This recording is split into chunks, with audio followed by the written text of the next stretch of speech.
एखादं चांगलं काम हे तुमच्या नशिबी लिहिलेलं असतं, तसं कदाचित उद्घाटनाकरता मी मुख्यमंत्री व्हायचीच वाट पाहत होतोय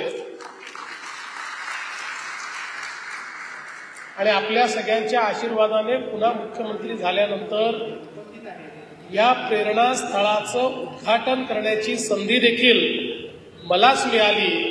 त्याबद्दल मी खरोखर या समितीचे अतिशय मनापासून आभार मानतो। अतिशय सुंदर अशा प्रकारचे स्मारक झालंय।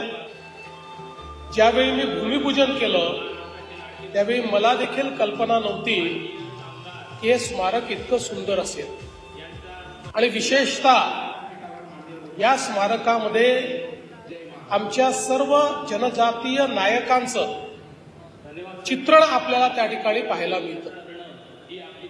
भारताच्या इतिहासामध्ये खरं म्हणजे स्वातंत्र्याचा लढा छत्रपती शिवरायांनी सुरू केला आणि त्यानंतर सातत्याने आक्रमकांच्या विरुद्ध आपल्या समाजामध्ये वेगवेगळे लोक लढत होते आणि या लढणाऱ्यांमध्ये आमचे जनजातीय नायक, आमच्या आदिवासी समाजाचे अनेक नायक